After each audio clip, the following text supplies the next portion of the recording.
কারো আমি ক্ষমতা পাবোই এবং আমি আমার জায়গা আমি ফিরে পাবো এবং তার সব ট্রাস্টে যা যা করে রেখেছে, তার পারিবারিক trust, Yunus foundation, Yunus trust, এরকম হাজার রকমের ট্রাস্ট করে করে টাকা রেখেছে, ওই সবগুলি বাতিল করে দিয়ে ওই গরিব মানুষকে সব দিয়ে দেওয়া হবে, গ্রামের মানুষকে সব আমরা দান করে দেব। এটাই হচ্ছে মানে আমার প্রতিজ্ঞা। আর আমি যেটা বলি আমি সেটা আল্লাহ রাব্বুল আলামিন আমাকে সাহায্য করেন এবং সেটা আমি করতে পারি, এটা আমার নিজের সেই আত্মবিশ্বাস আছে এবং সেটা আমরা করবো ইনশাল্লাহ। এটা বেঁচে যখন আছি তখন এটা আমি করবোই। শুনেছেন কাঁঠাল রানীর আস্ফালন? এই কাঁঠাল রানী মাতারি গণখুনি 32 নম্বর জয় বাংলা করেছে জানিস তো? টুঙ্গিপাড়া জনগণ উঠে দিবি এয়ারফোর্স দিয়া বোম্বিং কইরা, লিগাল বোম্বিং। 32 নম্বর তো মাটির সাথে মিশানো হয়েছে, আর টুঙ্গিপাড়া গর্ত হবি, গর্ত গর্ত। ওটি পানি জমলে না ওর মধ্যে মাগুর মাছ চাষ করবো। এই যে মাগুর মাছ ছেড়ে দেবো, ওরে ছেড়ে দেবো, সাঁতার কাটবি আর চিক করে দিবি এই কইয়া। মরে নাই, আমি মরি নাই, বঙ্গবন্ধু মরে নাই, আমি বঙ্গবন্ধু তোরে মায়ের জোরে পুটে দেবো আমি। হাসিনা ইনকা হুঙ্কার দেওয়ার সাহস কেমনে পায়? কারণ ইন্ডিয়া প্লাস ওয়াকার আর বিএনপি চুক্তি করেছে হাসিনার দলকে নির্বাচনে আনবি, তারপর এই টার্মে তারা বিরোধী দল বানাবে আওয়ামী লীগকে। বিএনপি তো লেজে গবরে করে ফেলবে প্রথম টার্মে, তাইলে পরের টার্মে কনফার্ম পাওয়ারে আসবে আওয়ামী লীগ। তারপরে কি করবি সেটা তো কইলই, ওই এটা সালসা খাইছে, ইন্ডিয়ান সালসা, এই সালসা খাইয়া হুঙ্কার দিতেছে। বিএনপি নিয়ে কিছু কভার চাই না, ঝাঁপে পড়ে একেবারে হামার উপরে বিএনপির লোকেরা।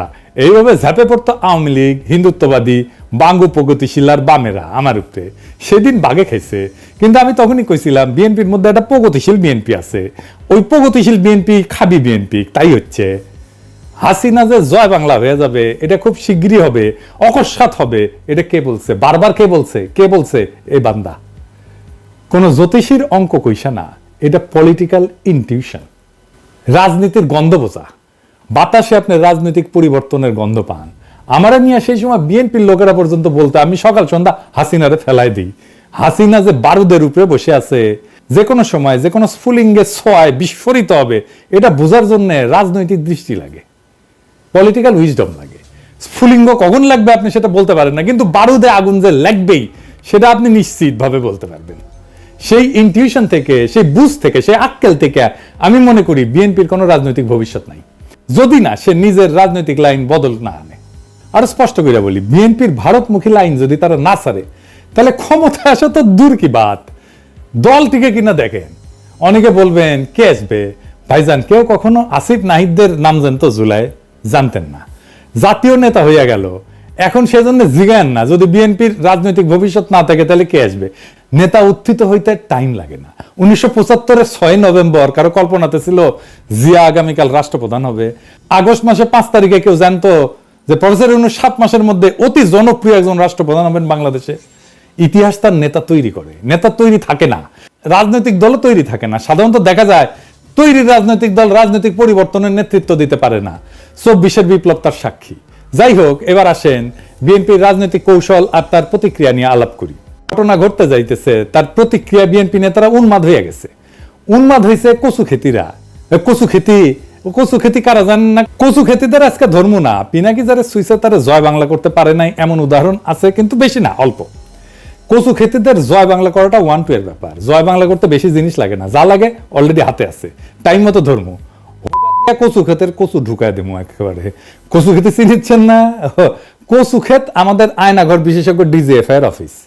এই কচু ক্ষেতের কিছু টাকা খাওয়া ফেসবুকার আছে, অনুসন্ধানী সাংবাদিক আছে, ওদের লাগাই দেওয়া হয়। ওয়াকারের কেউ কিছু কইলেই বুঝাও, এই ডিজিএফআই এর ভাড়া খাটা মালগুলোর কচু খেতে বলা হয়। মনে রাখেন, আজ যেহেতু ধরিচ্ছি না, আসেন অন্য আলাপ করি। বিএনপির রাজনীতি আর তার ভবিষ্যৎ নিয়ে আলাপ গেছেন, বাংলাদেশ নিয়ে আলাপ করতে। রাগ ঢাক কইরে না, পত্রিকাতে আসিছে, খবর আসিছে। কয়েকদিন আগে মির্জা ফখরুল সাহেব বলছিলেন আমরা ভারতের পক্ষেও না, পাকিস্তানের পক্ষেও না, আবার আমরা আমেরিকার পক্ষেও না, ইংল্যান্ডের পক্ষেও না, আমরা বাংলাদেশের পক্ষে। বুঝলাম। তো এখন আমেরিকার যাইতেছেন কেন বাংলাদেশ নিয়ে আলাপ করতে? মানে আমেরিকার সাথে বাংলাদেশের ভাগ্য নিয়ে আলাপ করতে হবে কেন? পত্রিকায় কইতেছে বাংলাদেশ পরিস্থিতি নিয়ে মার্কিন কর্মকর্তাদের সঙ্গে বৈঠকের জন্য যুক্তরাষ্ট্রের ওয়াশিংটন ডিসিতে অবস্থানরত মঈন খান বলেন, তারপরে কিবা কইছে আর কি, ইংরেজিতে কইছে, ইংরেজিতে যেহেতু কইছে ঠিকই কইছে। বাংলাদেশ পরিস্থিতি মানে কি? মানে বাংলাদেশে কি হয়েছে যাতে আমেরিকার সাহায্য লাগবে? এখানে রয়টার্সের ব্যাপারটা বলি, এটা রয়টার্সে ছাপা হয়েছে, বুঝছাও? এটা দেখান এডিটর সাহেব, এটা রয়টার্স দিল্লি, ভালো করে দেখাই দেন এডিটর সাহেব, আসল রয়টার্স না, এটা রয়টার্স দিল্লি। এখান থেকে রুমা পাল বলে একজন ছিল, হাসিনার ফেসিবাদকে সার্ভিস দিয়ে গেছে, এইটা রয়ের মাউথপিস। সে বলতেছে ইংরেজি যেহেতু কইছে তাহলে ঠিকই কইছে, তাই না?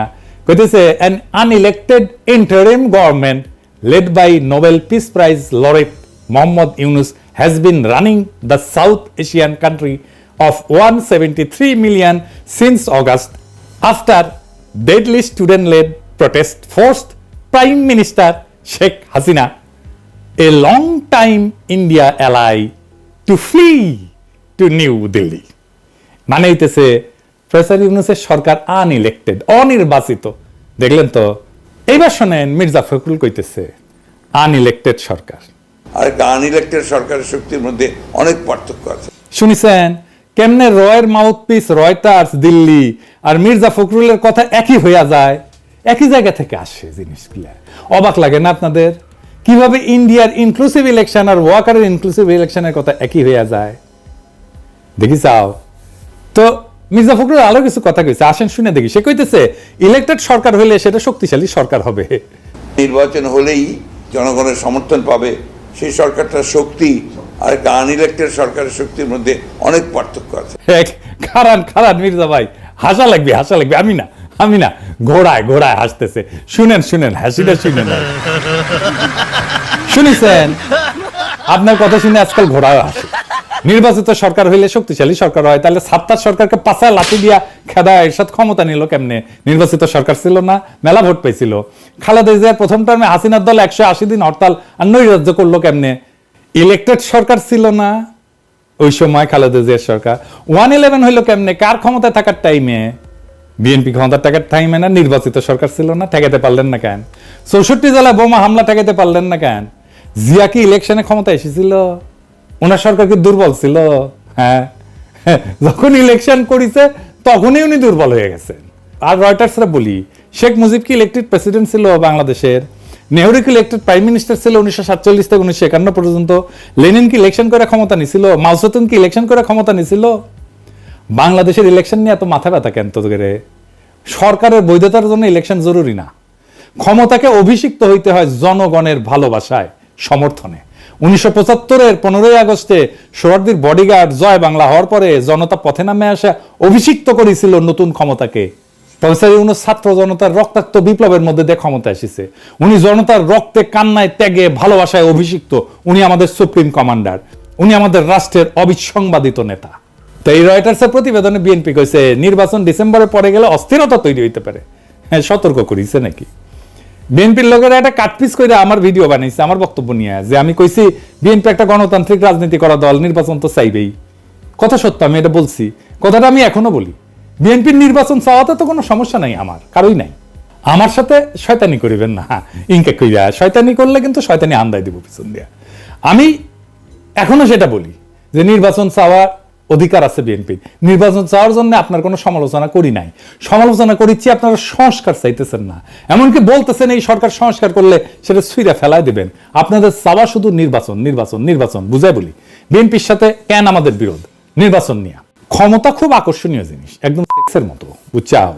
কিন্তু ক্ষমতার সেক্সের মধ্যে মিল কি জানেন? মনের একটা দেওয়ানার বিষয় থাকে দুই ব্যাপারে। দুইজনের মনের মিল হইতে হয়, তাইলে শারীরিক সম্পর্কটা মধুময় হয়। এই সম্পর্কের মধ্যে কমিটমেন্টটা গড়ে ওঠে মন দেয়া নেয়ার মধ্যে দিয়ে, যারা আমরা প্রেম বলি। শুধু শারীরিক সম্পর্কটা হইতেছে নির্বাচন আর ক্ষমতা, আর রাষ্ট্রের সংস্কার হইতেছে সেই প্রেমের মতো দেয়া নেয়ার সম্পর্ক, যেটা আপনার পূরণ করতে হবে। কারণ রাষ্ট্রের সংস্কার এই জুলাই বিপ্লবের একটা অন্যতম প্রধান লক্ষ্য ছিল। নির্বাচন তো কোনো দফাই ছিল না, নির্বাচন ছিল 9 দফায়, নির্বাচন ছিল না। ওই 9 দফায় ছাত্র সংসদ নির্বাচন ছিল, ওইটা তো আপনি আবার করতে চান না, কারণ আপনার ছাত্রদল হারবে। আপনি সেই শয়তান ডাকাত যারে অসহায় নায়িকা বলে শয়তান তুই আমার দেহ পাবি মন পাবি না, আর আপনি কইয়া হাসি দিয়া কইতেছেন। আমি তো ওইটাই চাই। আপনাদের ভাষাও তাই ডাকাতের মতো, বাপ বাপ করে নাকি নির্বাচন দেবে প্রফেসর ইউনূস। আপনি চান হাসিনার রাষ্ট্র ঠিক একই রকম থাকুক, কারণ এইটাই ইন্ডিয়ার প্ল্যান। ইন্ডিয়ার রাজনীতি মানুষ বুঝে, বোকা না মানুষ। মানুষ তো বেকুব না। রাস্তায় নামার ভয় দেখান, হ্যাঁ নির্বাচন চান রাস্তায় নামে দেখেন, আপনার কর্মীরা নামে কিনা দেখেন, কত দ্রুত মাঠের মত পাল্টায় গেল দেখেন। টের পাইছেন? সারা দেশের মানুষ চাইতেছে প্রফেসর ইউনূস আরো বেশি সময় থাকেন যেন। প্রফেসর ইউনূস যদি এখন বলে আমি চললাম, মানুষ রাস্তায় গড়াগড়ি দিয়ে কান্নাকাটি করে ওনার পথ আটকাইবে। প্রফেসর ইউনূসের বিরুদ্ধে আন্দোলনে নামলে পাবলিকের মাইর এটা মাটিত পড়বে না, ওইটা বাকশালীর বাচ্চা ফজলুরে জানাই দিয়েন। এটা তো এপ্রিল, মে, জুন, জুলাইয়ের শেষে দেখেন আপনার দলের পিছে কেউ নাই, আপনারা একা হইয়া পড়ছেন। আপনার দলের নেতা কর্মীরা ইন্ডিয়ান ডিসপেন্সারির দায় নিতে চাইবে না, চাওয়ার কথাও না। আপনাদের দলের অনেক স্পিরিটেড কর্মী দল ছাড়ছে, আপনাদের খোঁজ খবরই নাই, আমার কাছে আছে, আরো ছাড়বে সামনে। আমি যে ফর্মুলা দিছি ট্রানজিশনাল গভর্নমেন্টের, একমাত্র সেটাই আপনাদের দল আর রাজনীতিকে বাঁচাইতে পারে। দেরি করলে আপনাদের লস, কারণ আপনাদের বার্গেন করার ক্ষমতা কমে যাবে। প্রফেসর ইউনূসের ক্ষমতা দীর্ঘায়িত হবে, এই জন্য না যে উনি ক্ষমতায় থাকতে চান, বরং এই জন্যে জনগণ ওনাকে চায়। জিয়ার পরে উনি দ্বিতীয় জনপ্রিয়তম রাষ্ট্রনেতা এখন পর্যন্ত, এটা মাথায় রাখেন। আমার প্রস্তাব মাইনে নিলে আপনাদের লাভ, যদি বলেন আমি এটা নেগোসিয়েশন করে দিতে পারি সব স্টেক হোল্ডারদের সাথে, নয়তো নিজেরা করেন। আর যদি এটা না করেন কি হবে আমি স্পষ্ট দেখতে পারতেছি। যেমন হাসিনা ভবিষ্যৎ দেখেছিলাম যে এরকম একটা গণভোট হবে জিয়ার মতো, বুঝছাও? এইটা সাহেব দেখেছেন, আজকার বেশি কইলাম না, আমি এটা কয়ে দিতে পারবো কি ঘটবে বা কি ঘটতে যাচ্ছে। এবার আসেন বিএনপির আর একটা ভয় নিয়ে কথা বলি। মির্জা ফখরুলের সোশ্যাল মিডিয়া নিয়ে একটা ভাইরাল বক্তব্য দেখে আসি। এখন এখানে সবচেয়ে বড় প্রবলেম দাঁড়িয়ে গেছে আপনার সোশ্যাল মিডিয়া। আপনাদের তো তবু কিছুটা এথিক্স আছে, কিছুটা জবাবদিহিতা আছে, আপনাদের জবাবদিহি করতে হয়। সোশ্যাল মিডিয়াতে কোনো জবাবদিহিতা নাই, জঘন্য ভাষায় কথাবার্তা বলা হচ্ছে। আপনারা বলবেন এটাকে যেটা গ্রহণযোগ্য? আরেকজন আছেন বিখ্যাত মানুষ, না বলতে চাই না, যিনি সোশ্যাল মিডিয়া করে বিখ্যাত হয়ে গেছেন, তার মুখের ভাষা শুনলে তো আমার সন্দেহ হয় যে আমরা কোনো সভ্য দেশে বাস করছি কিনা।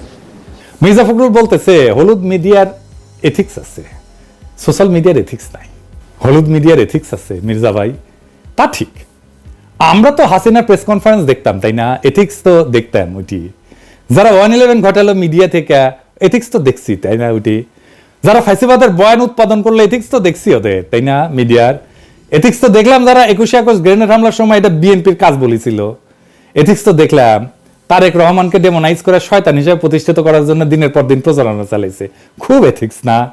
হ্যাঁ, ডিজিএফ এর পাঠানো টেক্সট ছেপে দিছে মিডিয়াগুলা, খুব এথিক্স না? স্বীকারও করিছে আবার মাহফুজা নাম, জঙ্গি নাটক সাজাইতো প্রথম আলো, ডেইলি স্টার, খুব এথিক্স। পুরে আমার এথিক্স মারানি রে। কালবেলা সম্পাদক যে আয়না ঘরে যায় আলেমদের টর্চার করার সময় ইন্টারোগেট করার টাইমে হাজির থাকতো, সেটা খুব এথিক্স না? আপনার এথিক্সের কি বান্দা তো চিন্ময় প্রভুপাদের সাথে মির্জা ভাই। মির্জা আব্বাসকে গালি দিছে শুয়োরের বাচ্চা বলিয়া, তাই খুব ঘোষা হয়েছেন। আপনি রাজনীতি করতে আসবেন, গালি খাবেন না? তাহলে মাস্টারি করেছিলেন, ওটাই করেন। ওবামাক ফিলিপাইনের প্রেসিডেন্ট বেশ্যার ছেলে বলে গালি দিছিল, পৃথিবীর সবচেয়ে ক্ষমতাধর লোককে বেশ্যার ছেলে বলে গালি দিছে, ওবামাক সহ্য করতে হয়েছে। আপনারাও গালি খাবেন, সহ্য করতে হবে। না সহ্য করতে পারলে হিমালয়ে গিয়ে সন্ন্যাসী হয়ে থাকেন। চিন্ময়ের সাথে তো খাতির আছে। সোশ্যাল মিডিয়া নিয়ে উনি খুব ঢিলা, কারণ উনি জানেন ওনার ক্ষমতায় গিয়া এই সোশ্যাল মিডিয়ার তোপ সহ্য করতে পারবেন না। সকাল সন্ধ্যা ঠাপ খাবেন খালি সোশ্যাল মিডিয়ার। ওনারা সোশ্যাল মিডিয়ার পাওয়ার দেখেছেন, তাই সোশ্যাল মিডিয়ার মুখ বন্ধ করতে চাচ্ছেন। ওনারা দেখেছেন ওনাদের নির্বাচনের বয়ান সোশ্যাল মিডিয়ায় জয় বাংলা করে দেওয়া হয়েছে কয়েকদিনে। আবার কইছেন সোশ্যাল মিডিয়া কুতুব আবিষ্কার হয়েছে। শুনেন, সোশ্যাল মিডিয়াতে কিছু নতুন নতুন আমি বলি কুতুব আবির্ভূত হয়েছে। তারা বাংলাদেশকে কোথায় নিয়ে যেতে চায় আমি জানি না। তাদের ভাষা, তাদের বাক্য, তাদের কথা, বক্তব্য সম্পূর্ণ বাংলাদেশকে একটা রাজনীতিকে নিয়ে যেতে চায়। তারা গণতন্ত্রের দিকে নিয়ে চায় না। কেন মির্জা ভাই কুতুব দেখে ডরাইছেন? আপনারা লড়াই করেছেন না? কইছে শোনান, আবার শোনান। এইটা সে ওরা নাকি লড়াই করেছে বাংলাদেশের স্বার্থ নিয়ে। কারণ এই বিএনপি একমাত্র দল যে প্রতিবার প্রতি বিপদে আপদে এই দেশে তারা রুখে দাঁড়িয়েছে, তারা এই সবসময় আপনার সে রক্ষা করেছে বিপদকে। বিএনপি সেই দল যারা বাংলাদেশকে সমস্ত তার সংকট থেকে উদ্ধার করেছে। গপ্প মারান, দেশকে উদ্ধার করেছেন, গপ্প মারান। ছাত্ররা রুখে না দাঁড়ালে আমাদের আজকেও শুনতে হইতে ঈদের পরে তীব্র আন্দোলন গড়ে তুলব। হ্যাঁ, সারা দেশের মানুষ আপনাদের দিকে তাকাইছিল 2018 সালের নির্বাচন